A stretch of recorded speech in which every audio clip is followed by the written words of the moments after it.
ウルフファンズ、クーガ2001、それはデータイーストから発売されていたアーケード用ゲーム。シューティングゲーム、キバ、シリーズ3作の一つで、前作のクーガ、次回作スカルファンズと異なり、横スクロールのアクションシューティングだ。そんな本作の、渋いな渋すぎる、というポイントを紹介したいと思います。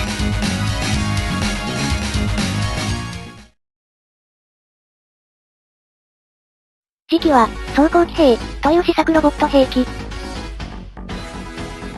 サブウェポン、近接武器、脚部の3つに分かれており、好きなパーツを組み合わせて完成します。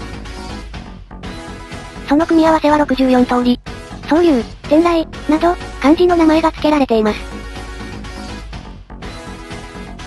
仏教由来の名前や、旧軍の兵器みたいな名前があり、雪風、なんてのもあります。戦闘妖精かな？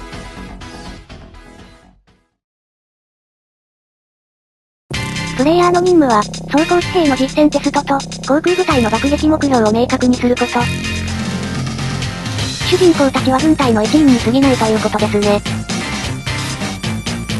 本作はステージ選択で物語が分岐しますが、一番ヒーローらしいルートでも仲間の支援があります。一人から二人用のゲームではありますが、随所で友軍を意識させるのがうまい。また、リアル風ロボゲーでは、戦車やヘリなど、従来の兵器をどう扱うかが、しばしば話題になりますが、本作は、かなり扱い方がうまいのではと思います。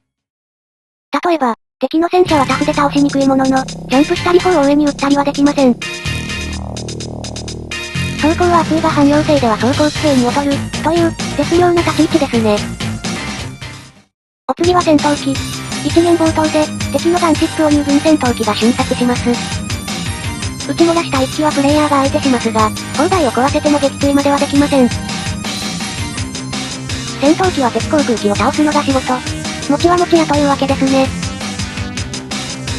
ただ防衛システムが強固な、空戦艦ラグナロックセカンドには戦闘機でも歯が立ちませんでしたが、面白いと思ったのは、敵の地上戦艦が、自分側の軍事衛星を妨害しているという話。地上戦艦なんて衛星から丸見えやんけ、というツッコミに対し、安心してください。ジャミングしてますよ、と返せるわけです。一面では、式女と輸送機を兼ねた、大砲03が敵ガンシップに襲われます。この時ブリーフィングで、敵ガンシップが9時の方向、と言われていますが、大砲の機種を12時として、敵は本当に9時の方向にいます。セリフと背景が見事にマッチしているわけですね。こういう積み重ねが説得力を増し、臨場感を高めています。また、夜のステージでは照明弾が打ち上げられて、当たりが照らされたり、敵の基地で、過去に倒したボスの同型機が建造されていたり。言葉だけではなく、背景でも物語が語られています。あるエンディングに出てくる空母は、56、と書かれています。名作 SF 小説、戦闘妖精雪風に、アドミラルイソロクという空母が登場します。元ネタだったりして、他にも、キバシリーズには、シルクという戦闘機が登場しますが、雪風にも、シルフィード、その改良型スーパーシルクという戦闘機が登場します。クーガのボス戦 BGM は、ブラッディロード、という曲名です。雪風でも、赤い天の川をブラッディロードと呼んでいました。また、スカルファンズ、では、次期である航空機は機種を方向転換できますが、雪風、も180度方向転換して背後のミサイルを迎撃しています。このゲームは硬派なだけではなくお茶目なところもあります。あるエンディングでは、2P キャラでクリアすると、お分かりいただけただろうか？ 2P パイロットが、一瞬のうちにノースリーブに着替えていることに。また、ランキングの初期名もお茶目ですぞ。プロレスの技名や、団体名で統一されているのだ。キバシリーズは、敵や作戦などに北欧神話由来の名が多用されています。そのためか、空戦艦ラグナロックセカンド、や、中距離ミサイル、ミズガルゾールム、など一部兵器に、北欧などで使われていたルーン文字が書かれています。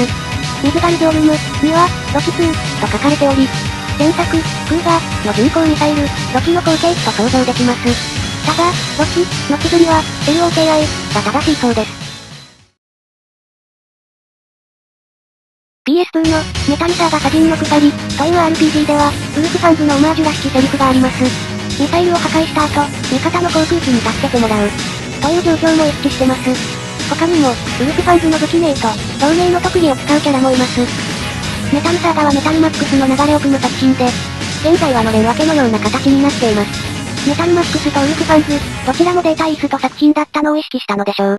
動画はここまでとなります。お楽しみいただけましたか？